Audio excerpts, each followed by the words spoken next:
Next up is poet Marilyn Gove in a reading of her original work.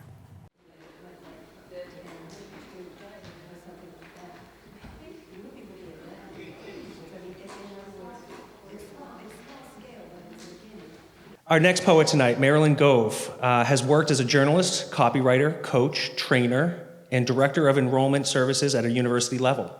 She considers herself an emerging poet and is a core member of the Westwood Poetry Group facilitated by Westwood Poet Laureate Lynn Vitti. Ms. Gove read recently at the new members celebration hosted by the New England Poetry Club. She resides in Plymouth, Massachusetts. Marilyn, come on up.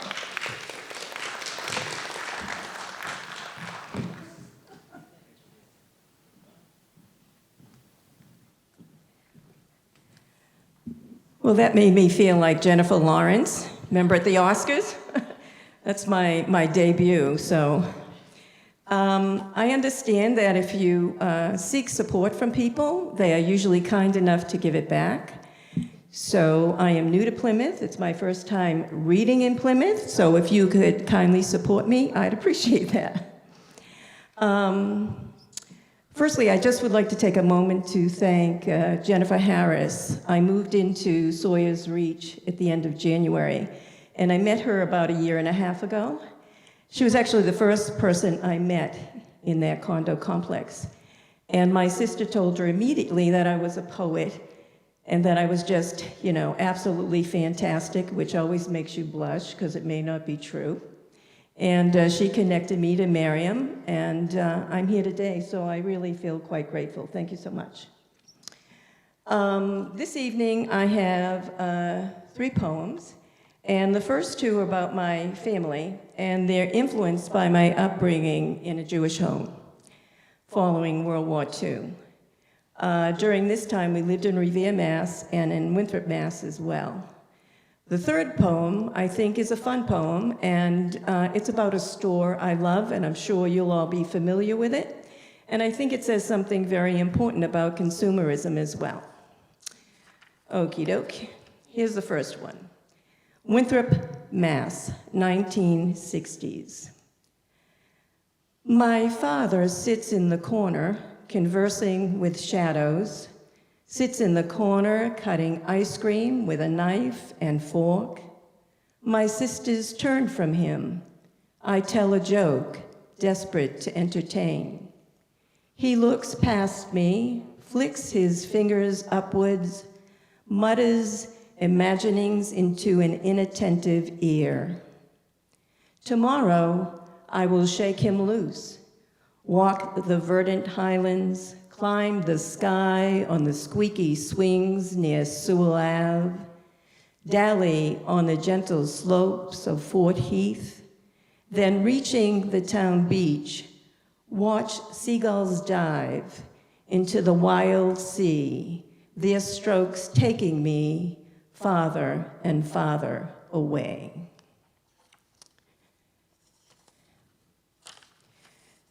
This next poem is about Shabbat Shalom, a traditional Jewish blessing. And just for a little information, Shabbat is Hebrew, meaning prayer or a time of prayer. Shalom is Hebrew for peace, and Shabbat Shalom is a prayer for peace and a time to rest. This is a prose poem, and it's divided into 3 sections. Its title is The Sun Sets with Shabbat Shalom. 1. The gray bone of winter pounds the northeast with cruel winds and heavy snow. Whiplash streets howl with despair. Trees topple and power goes out. Shabbat candles dot the darkened house with circles of light. 2. Father sits in the kitchen, skinning a Hostess snowball. Deftly, he lifts the pink coconut marshmallow from the chocolate cream-filled cupcake and sets it beside the pan-fried matzah, sliced bagels, lox, and Philadelphia cream cheese. He licks his sweetened fingers, then devours the processed treat, he does not speak or share. 3, mother stands in the kitchen, a prayer towel covering her tightly permed hair. The Shabbat candles are lit. The blessing she recites becomes routine. Barak atah Adonai Eloheinu melech haolam, asher kiddushanu b'mitzvotav v'vitznanu lahalik ner shel Shabbat.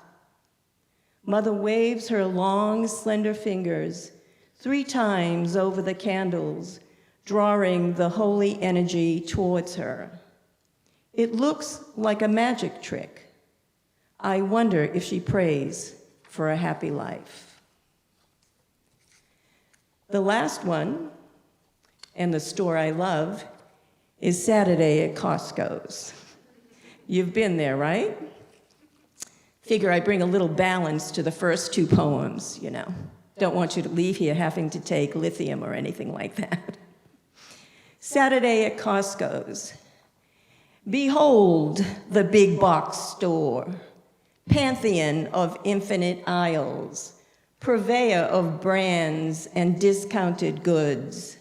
Oh, how the masses clamor through your metal and glass doors, each a certified member clutching the supersized cart, their deity the coveted 2 for 1. And before their wallets are emptied, the hallowed food sampler, tiny elderly food sampler, thin hair tucked tightly beneath an unattractive cap, summons their ebbing hunger. Come, celebrate our double fudge truffles, savor our gluten-free dim sum, delight as you munch on the organic crunch of our stay trim and slim bar. Behold the big box store, experience its shrink wrap pulse, sing praise to America's lifeline, as much a prayer answered as it is a prayer lost. Thank you.